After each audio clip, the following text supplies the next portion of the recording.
my stream. Hello. Like I said, we're going to do a recording today of a podcast, of my podcast, Cookie Secrets.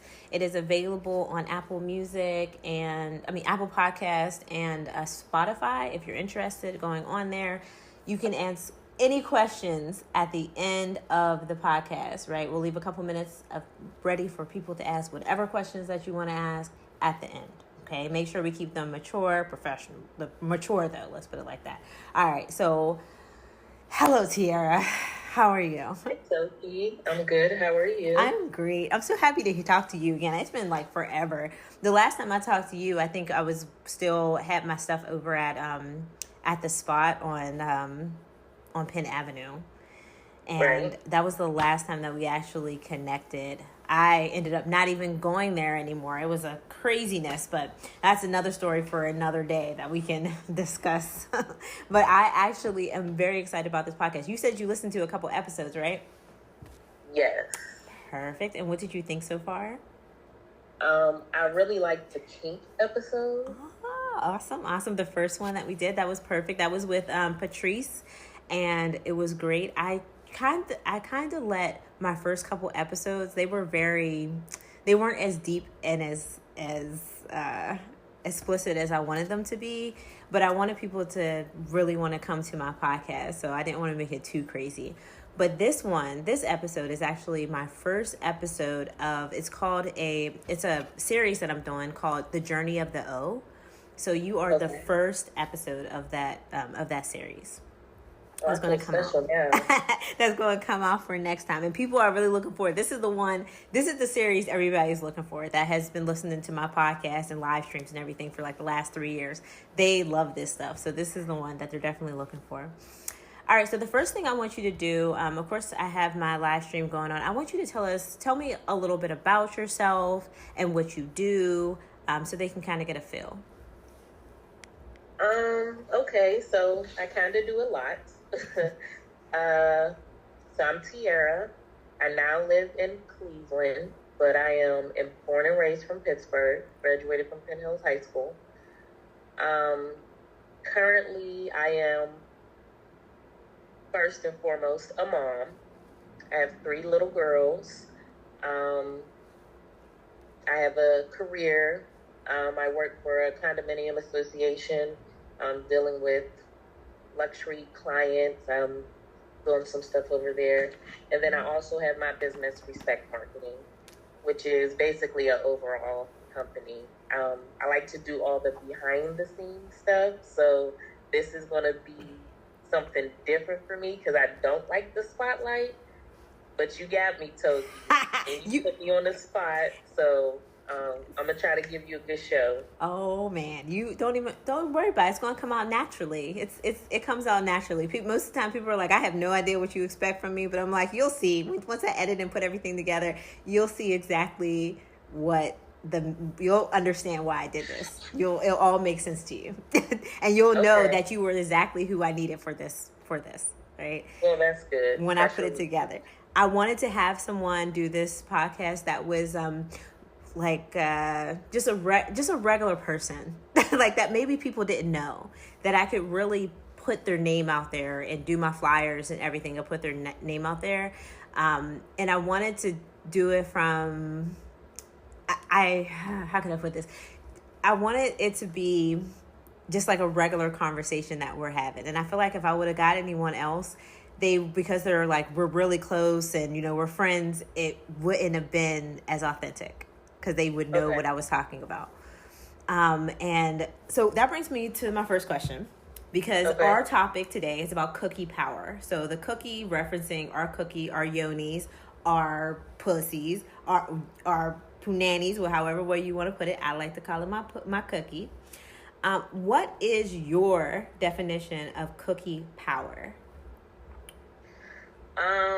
So for me, I think the power doesn't just like stop down there in your lady parts. You know what I mean? Mm-hmm. You have to really be in tune with your lady parts to make it work in your advantage. And it's not just sex. It's the whole package of it. You know what I'm saying? unfortunately, we do live in a male-dominated world. I don't know why they have the power, but they do. and but their weakness is pussy. Mm-hmm. They like to have sex. They think about sex all the time. They can't help it. Scientifically proven that they think about sex literally like every 3 seconds. Yes, this is true. She is giving y'all some knowledge. I'm just saying. But I do want to correct you. Just want to make one little thing because of what I believe. I believe that we have the power. I believe that there is power. And I agree with you in saying that the cookie isn't our only power. But that gives us extra over a male, over a guy, right? Yes, definitely. We have, but we hold. So the power that we have, it's so powerful that it gives the appearance that they have the power. I like that part. That part. Giving them the appearance that they have the power. You know, Right. And the shamanic way, the womb is the most sacred space, right? In the, old shamanic way, it's like the womb is it. So I believe that our wombs are our power. Our cookie, I'm not just talking about the clitoris and thing. I'm talking about our whole womb holds the universe within it, right? It's holding everything. And I think that knowledge is power. And knowledge about about the cookie is power, right? Because then you start learning about, for instance, did you know that there are actual antibiotics within our cookies, right? That they create antibiotics to heal people. Like our cookie actually heals. Like there's medicine within it. So that's that power of the cookie. That's what I'm referencing. And yes, we can walk down the street and we can change a lot of minds because of what we are, because of our power naturally. And they don't even know. They don't have to see what's between our legs. They just know this. Like they know that we hold the power, right? So that's like one thing that I definitely want to put out there is about this whole idea of having the cookie power. And you called it, what did you say? You called it lady parts. You called it lady parts. Everybody has a different name for it, and I love it. Everyone has a different name. Like every single time I talk to someone, it's like, oh, now everyone's like punani, they're like cookie, they're like everybody has their name. It makes it more personal to me. It makes it seem like, oh, there's a name, so it's personal. Like lady parts, it sounds personal. It sounds like that's your name for it, for your parts, Oh no, she has a real name. That's what we was getting to next. That's the name, right? So we're in this episode of Cookie Secrets. We're gonna give the cookie and I'm gonna give my cookie a name, you guys. That's what we're gonna do because we're gonna personalize this journey. And like I said, we're doing a journey of the O, right? So we're gonna personalize this journey. And I haven't thought about my name yet, but I have a feeling by the end of this episode, I'm gonna have me a name for my cookie, okay? Other than Cookie. And I don't want you to tell me your name yet. I don't want you to tell me, but there's going to be a time and place where you're going to tell me your name, right? You're going to tell me your name on this episode or her name on this episode? No, see, her name is sacred. Everybody. Oh! I like that. No, sorry. No. Like, no, I like that though. The name is sacred. Only certain people get to whisper or say or know the name of the cookie. I like that. There was this episode on Netflix. It's called Sexify, right? There's this episode where the girl, she's going around and she's learning all about sex and sexuality and things like that. And there's this one part where they're molding her pussy. They do a pussy mold, right? A cookie mold. And everyone's showing it. Everybody's showing their artwork. And she says, no, I'm not showing my artwork of my pussy. I'm not showing people what it is or what it looks like. That's not for them to see. And it was I felt like I wanted to like get up and like scream for her. Like, yes, I love that. I love that she is taking that and saying no. One of the sexiest things anybody can ever say is no. I believe that's the most sexiest thing in the world because that means that you have those boundaries and your power, right? That you're not going to put that out there. In saying that, I believe that our cookies are superpowers. They have their own superpowers uniquely to each woman, right? And I want to know what is your superpower? Do you think that your cookie or lady parts has a superpower? I won't. I can't say I know what it is, and if we're talking specifically about her and what she can do, I can't say that I know what it is, but I've seen the effect. Ooh. And I've had conversations and asked, like, why are you, like, because I don't see other women have sex, you know what I mean? So I'm thinking we are all the same. You know, like, it's all the same. I just imagine we all doing the same stuff, you know? So I'm like, what is she doing? what's different? What's going on? So I've seen the effects. I can't say I actually know what it is, but like the cookie as a whole, I feel like I have good foresight. Good foresight. Okay, well, I can understand. I think that all of our cookies, right? We all have a superpower, and one of our superpowers that we all have together, because I think that all of us have our individual superpowers, right? Sometimes it might be, it grips a little tighter, it becomes a little wetter. You know, there's all those things that makes the people go yes. But I think our cookie, the superpower of our cookie, is just the beauty of it. I posted a picture on Facebook, I think, and Instagram of an Abilene oyster, right? That looks I just like like pussy, right? And people were like, "Oh, what? Oh, girl, that's crazy. Why would you post that?" And I'm like, because it's all over. That is the power, right? There is power in that shape, in that design, the way that every single aspect of our, reproductive organs, like that is beauty. There is power in that. Just like I said before, we are the creators. This womb is sacred, right? We are the creators. Our superpower is that we can create. That's my belief, right? We can create a life in our womb. You created 3 lives in your womb. That's a superpower. That is a superpower. It definitely feels powerful. That's a power. That is strong, powerful.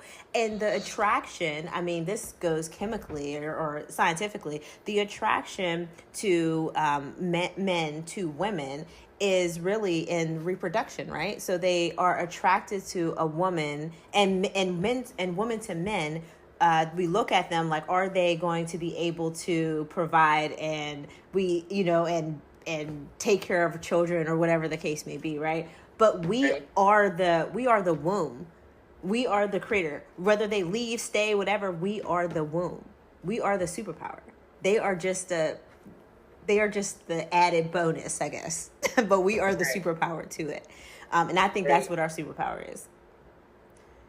Because you just had 3 kids, 3 little girls inside of your womb, and you created them from scratch as a superpower.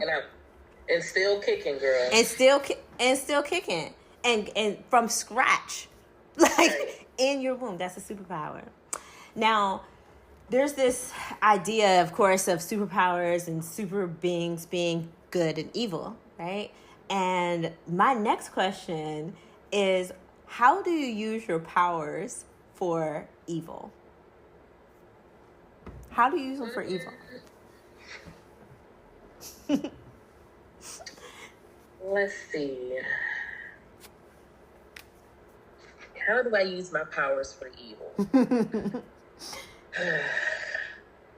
Being that going off the previous question and being that I'm not exactly sure what the superpower is.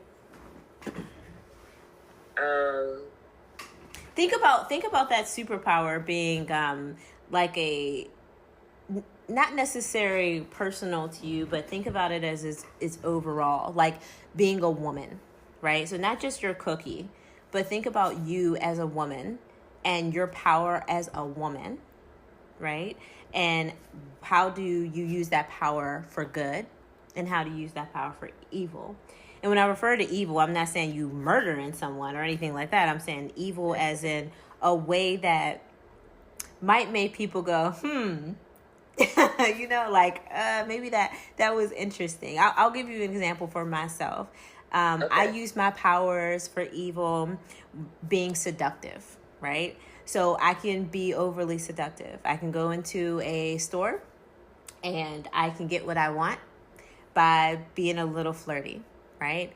I can, maybe get out of, sometimes maybe I've got out of one or two tickets from being, having that flirtatious or that seduction. Like that's what I mean by using it for evil and using your power as a woman, owning your cookie for evil and good. Does that help you a little bit? It does, okay. But you also have to remember, like, I'm not the person who really likes attention on me. You know what I mean? So it's more of a situation where I see who I am, what I might look like, what I might be shaped like, how I move, you know what I mean? That I might be like, oh, you doing that because you like me. You doing that because you want something from me. You know what I mean? So on my side of things, like, I really try not to do it, but I can't say I'm not innocent of it. I'm a saleswoman.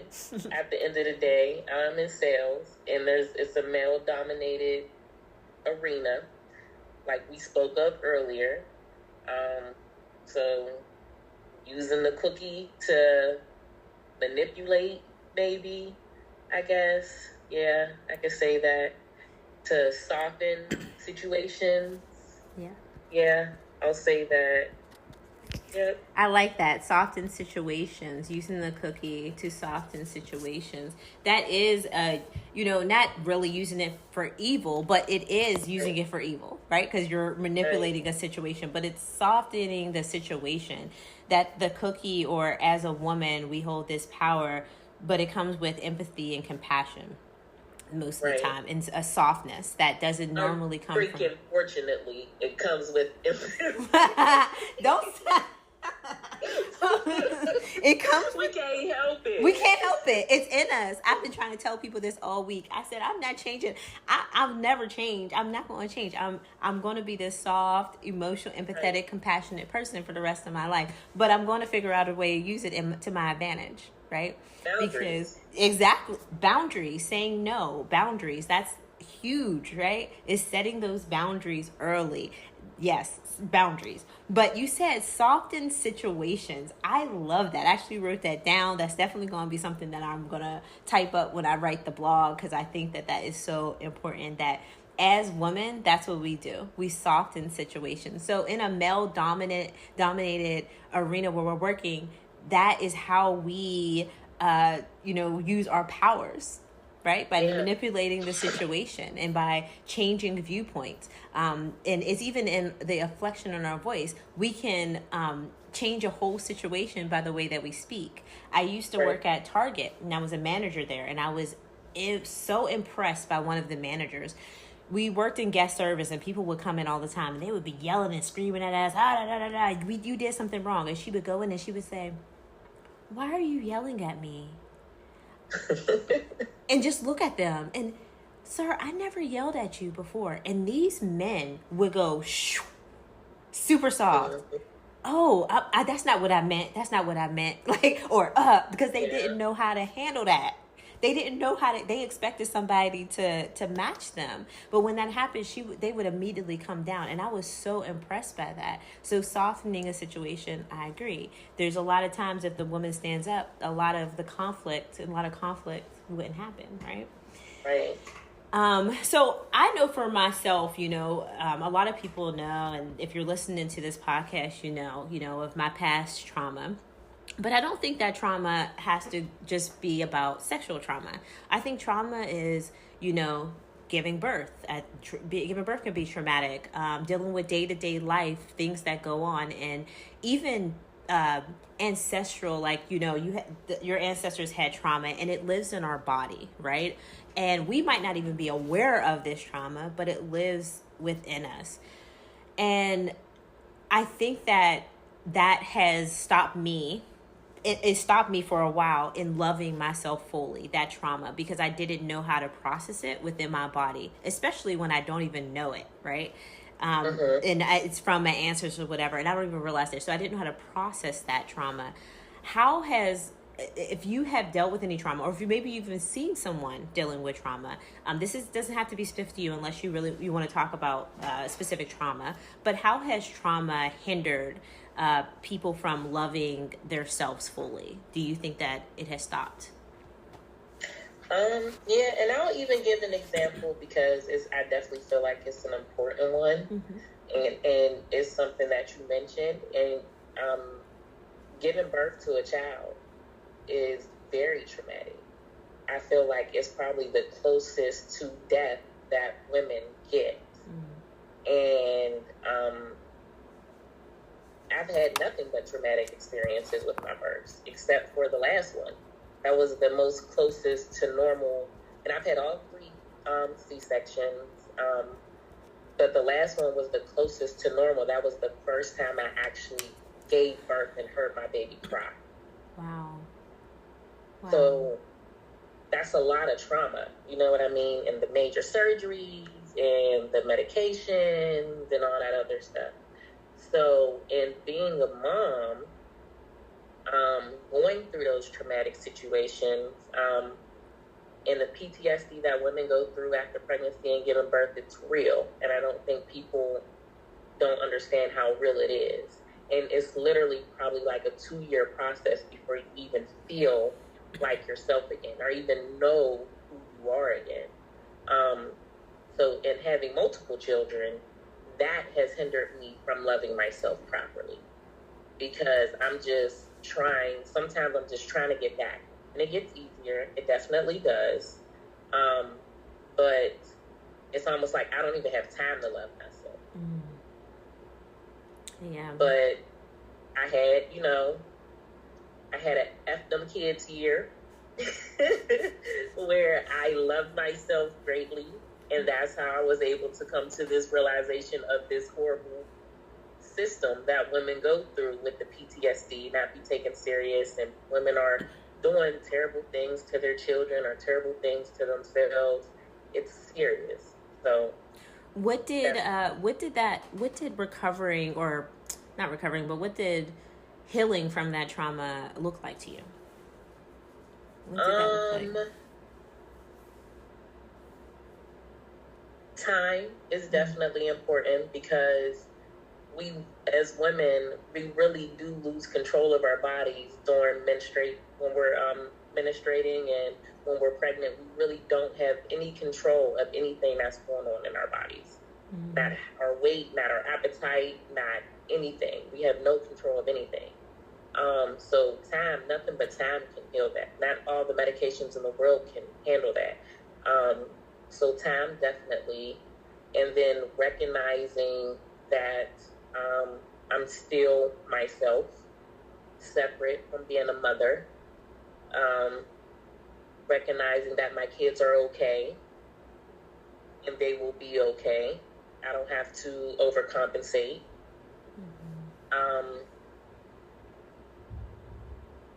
And recognizing that I have to be here for my kids. I have to, in order for it to be a legacy, in order for my great, I have 3 daughters. They're not going to do nothing but probably have daughters. You know what I mean? So this is, we have to start somewhere. So knowing that I don't need my legacy to be great, I have to do better.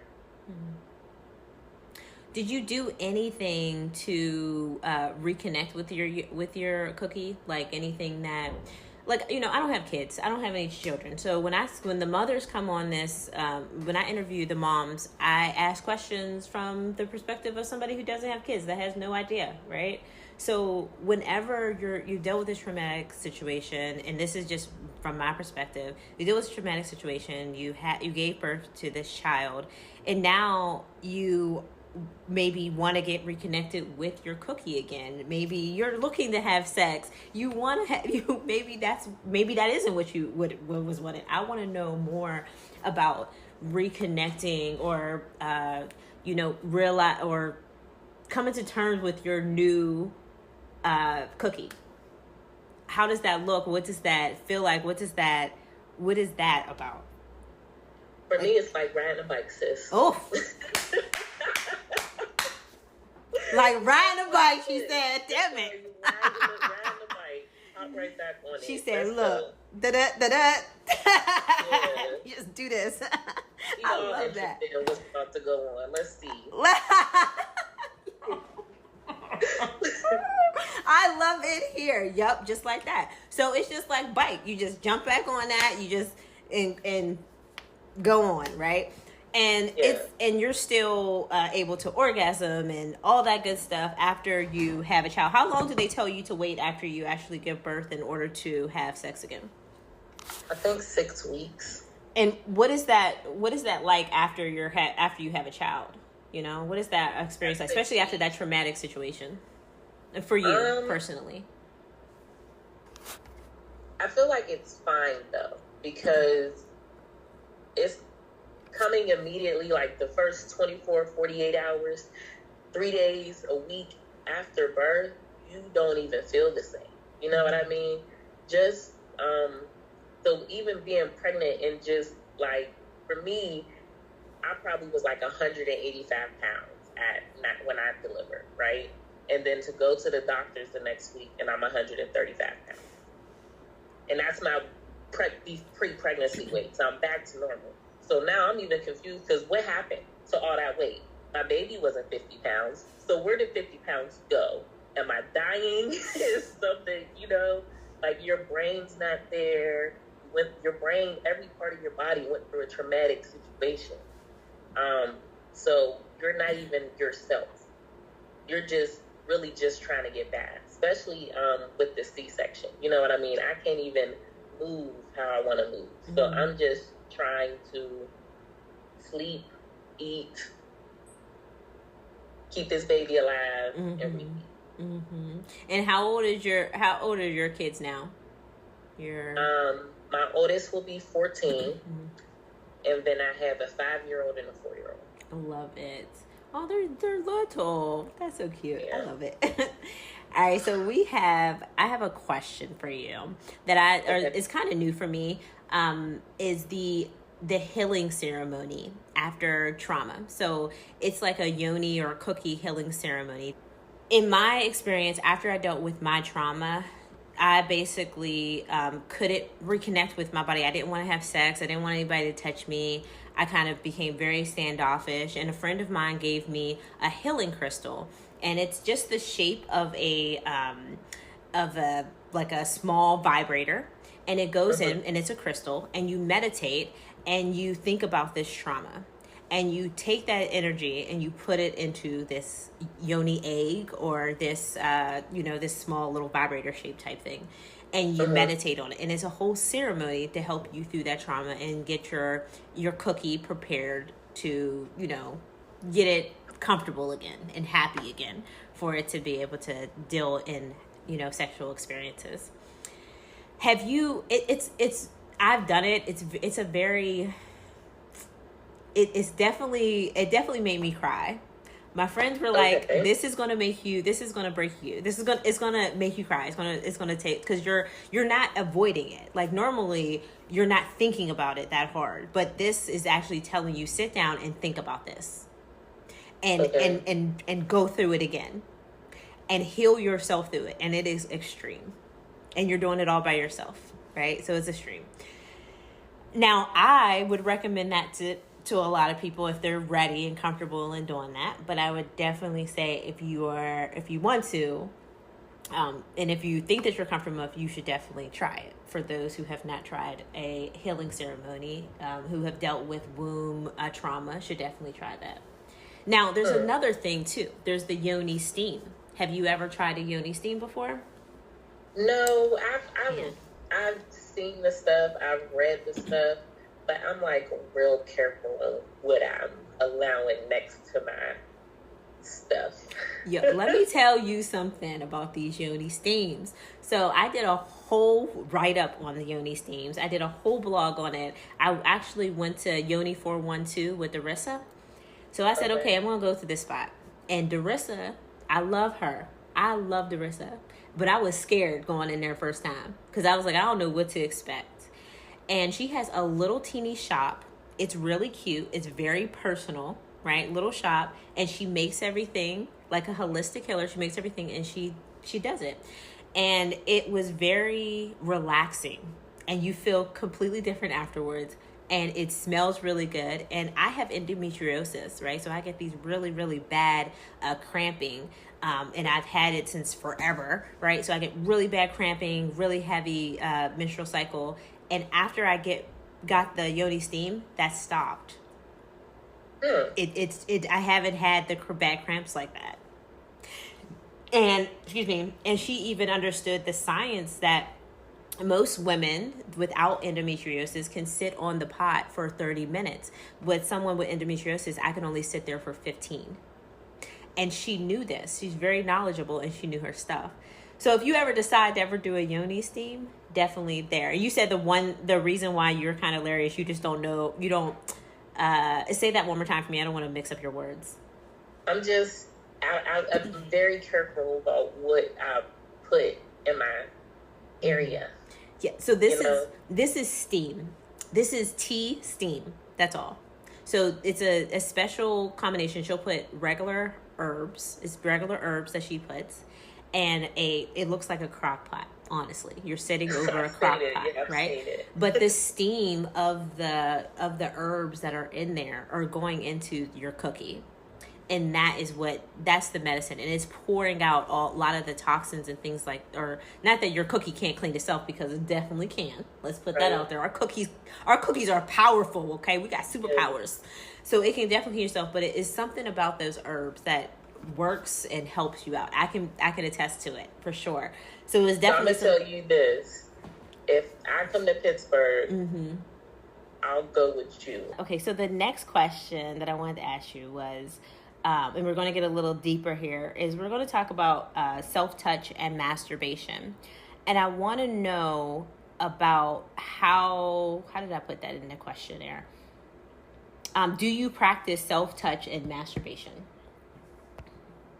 Yes. Is the question. And so the one thing I wanted a little bit to talk about is when we talk about self-touch, right? I've talked to a lot of women about this, and it's been a thing where they don't either know what that was or they think it's kind of strange. You know, just taking your hands and touching your own skin and finding those pleasure spots on your body, right? And I think the women that I've spoken to, a lot of the women are like, what? I've never done that. That feels strange to me. I would never do that. Now, masturbation is a thing. I've only spoken to about 2 women that were like, no, I don't masturbate. And I don't know how to talk to them. I'm like, okay. So what do you say after that? Because I think knowing our own pleasure is important to be able to be with a partner, right? And be able to. How you gonna love somebody if you don't love yourself? That part. So you have to be able to have that pleasure, right? You have to be able to please yourself. So have you ever? I don't know if you meditate. Have you ever practiced self-touch in taking maybe 5 minutes to touch on your body? Not necessarily touching any genital, or your genitals or anything like that, or your cookie, but actually just touching your body and doing it that way. Yeah, definitely. I think it's almost like a habit for me, almost. Like if I'm chilling and I'm comfortable, I'm definitely like, I might have like my hand under my chest, or I might have my hand in my pants, and I'm sitting chilling on the couch like a grown man with his hands in his pants. But if I'm comfortable, it's almost like, people that suck their thumbs, and I only recently noticed that I do it. Probably literally in like the last. I knew I did it, but I think more than I realized. I started to really pay attention. And if I'm chilling, it's definitely going to happen. I feel it. See, with me, I have a problem. I have the weirdest, when it comes to self-touch, I get uncomfortable. I don't know why. I get uncomfortable with self-touch. Now, masturbation is a whole different thing. Right now, that I can do, but self-touch is something different. There's this a play I was in whenever I was in college called the Vagina Monologues. You familiar with the Vagina Monologues? Yep. And it talks about, how it talks about women and looking at their cookies and loving on their cookies and touching themselves. And I played the part, the moaner, at the end of the thing. But I listened to a lot of the other women talk about self-touch. And I couldn't understand that. And one day I went home and I tried it. Even the putting your hand down your shirt and things like that. Like, I tried to do it and I couldn't do it. It felt so weird for me. It felt so unnatural, and I keep on going back to that thought because so many women are like, I don't know, that makes me uncomfortable. So it's challenging for me. I want to know why that's uncomfortable for me to do, right? And it's interesting that you said this is something that you just realized that you do. Like, you just realized that's a thing, right? And I think that's really interesting. And learning yourself. All right, so the next question is, going off of the Vagina Monologues, right? Have you ever taken a mirror? I know I have, a lot. Taken a mirror to your cookie and looked at your cookie. Definitely. Right. Yes, I love that. I've talked to so many people about that, and they're like, no. So, and that's how you know it's beautiful, right? That's how you know. Yeah, definitely. It is beautiful, right? There's a lot going on down there. Right? But it's beautiful. It's like, oh, wow, that's mine? That's cool. Okay. I'm working with a little something, something. And I love that. I love that people are actually taking the time to look at what is between their legs and getting personal. I really like having this conversation with you because I feel like you're one of the people that I'm speaking to that actually does have that connection with their bodies, right? And really has taken that time to love the skin that they're in, their bodies. Even the fact that you have a name for your cookie right. I think that's big, right? The main reason for that though is, and that's how I kind of realized, I guess I would say I realized the power of it, because there's been a point where that's all I've had. You know what I mean? Where you might be stressed, depressed, broke, you know what I mean, homeless, et cetera, whatever your story is, but you still have your body. Like, you still have your body, still have yourself. Mm-hmm. And at the end of the day, if you really, really, really don't care, you can sell your body and you can be out here making more money than anybody. Mm-hmm. Mm-hmm. Yes, you can. And that's one of those things, my next, I'll give you a little teaser. One of my next, maybe in 2 episodes or so, I'm actually talking to the owner of a brothel and some of the women at the brothel. And they are in Nevada, and they are going to we're going to do an interview, and we're going to talk to them about how powerful it is for them to own their own bodies and be in sex work. And a lot of people think that sex work is just having sex and being, and selling their bodies. But sex work is selling your socks. Sex work is talking really sexy. Sex work is what I do by having a podcast that talks about sex, right? So there's so many ways that we can monetize on our bodies without actually giving them away, Right. And that's the power of the cookie. I'm telling you. We don't even have to touch them. We don't have to be in their energy for us to hold the power. So my question is, I know it's pretty late, it's like almost 9:00, right? But what are you going to do today to love on your cookie? It's important. So here's the thing. So in addition to the self-touch masturbation question, right? Yes, I self-touch. Yes, I masturbate. But I also practice, like, it you usually hear it for men, but it's for women too. I practice semen retention. Have you heard about that? No, I have not. Please tell me more. So I've read something where it says maybe, like, sometimes men shouldn't, like, masturbate every day because, they always want to have sex. They shouldn't, like, masturbate every day or have sex every day. They should wait for, like, 3 or 4 days to have an orgasm, to so that it makes the whole situation better. So me being a woman in a relationship, I don't like. Yeah, I can pleasure myself every day. I can love my cookie every day, etc., etc. But what I'm gonna do today to love on my cookie is leave her the hell alone. I like that though. What's wrong with that? That's a good answer. And I do that. I don't know. I don't call it semen retention. I think I just call it.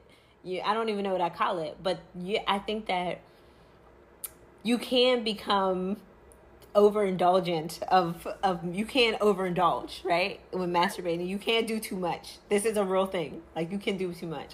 So I do understand that, and I will say, nah, I'm not going to do this for this certain amount of days or whatever. And I know that's really big with men too, not masturbating. I never heard it called semen retention, but I do understand that, of saying like, they can't masturbate or touch themselves and then having sex and being able to have a really great orgasm. Right. And it being so like held in, and then being able to do that. Now, I've heard of that. I thought that you were going to even say something like the Kegels or the yoni egg or something like that. Not even necessarily masturbation. Like myself today, the way I learned to love on my cookie is my yoni egg. Putting a yoni egg inside, working that out, doing my Kegels is great. Like, that's my thing. That's what I do. But everybody has their own way of appreciating their cookies on a daily basis. I always ask the women that are on my podcast, I say, how do you self-love? How did you show yourself self-love today? Not self-pleasure. This is totally separate from cookie. But as women, I think that we need to get into a pattern of just asking each other, how did you self-love? Not what's up, not hi, but hey, how did you self-love today? So I want to know, how did you take a moment for yourself today? So I'm going to blame this on you and your little kinks episode, because y'all said that kinks don't always have to be kinky stuff. You know what I mean? Chilling in a bed, watching Netflix. And I'm a person who, I know, like, people get depressed, right? So you might have a depressing day. I'm the type of person that's like, once it gets too much, I'm going to take that depressing day. I'm going to go home and I'm going to sit in the bed all day, eat ice cream in the bed, whatever I want to do, watch Netflix, close the blinds, not talk to nobody's kids, all that. Right. So a lot of my self-love is indulging in my kinks. So I do let myself scroll TikTok a little bit longer. You know what I mean? I do get in the bed as soon as I come home and not necessarily be a parent immediately and do stuff like that. So that's how I was late to the podcast because I was scrolling TikTok. But see, that is like, that's so, oh my God, that book gives me chills every single time I talk about it. Existential Kink. I tell everyone about it. Yeah, that's like one of my favorite books. The book just explains everything to me. It just made everything make sense. It was like, yes, I am actually feeling shame about things that I shouldn't feel shame about. That turned me on. That not in a sexual way, but like, I am turned on. It makes me feel good. They make me feel. I can binge watch Married at First Sight from the time I wake up to the time I go to sleep. And I will feel so guilty about it. I won't tell anybody. I will be like really sitting there with my phone off so people don't call me during it. I have all this shame. But now what I started doing since I had that conversation with Patrice is I'm like, no, I'm going to keep my phone on. And I'm going to tell them that I'm watching the episode. And they better turn it on too. Like, everything that's going on. Right. You're going to talk to me. We're going to talk about this show. We're going to talk about it together. So but once you start thinking about like, oh, my kinks don't actually have to be sexual, right? My kink can be, I like somebody rubbing on my arm. That could be a kink. And it doesn't have to be like a sexual type of thing, right? And that was like I'm so happy that you listened to that episode and you got that from the episode, because that's what I wanted people to understand. I wanted people to get that go ahead and take your time to scroll on TikTok for who cares? Who cares if you do that? No one cares. Like, no one cares. You're not hurting anybody. No, you're not hurting anyone, and no one cares. You think that somebody cares? No one cares. You can play. You can do it all day long, and everybody would be like, okay, she's scrolling on TikTok. Okay, whatever. No one cares. But we have this fear inside of us. and you have three girls, right? So Yes. having that self-love and teaching them, that self-love, and not feeling shameful about the things that they love, I'm sure is like one of the things that you're like, look, this is important in the development of my three women, because you have a whole group of men that are going to, or a whole universe, a whole world that Right. is going to knock them for the things that they like, right? So standing in their power, being able to Yes. stand in that power, like, I like this and I don't care if you don't like it. What's the girl's name? Janae Monet, is that her name? She was like, I like that. I forget that song. I forget that. I think her name is Janae Monet. She sang that song, and there's power in that. Like, I like that. I don't care if you don't like it. I don't care if Right. people think whatever. It's me, and that is where our power lies, right? That is what is so powerful.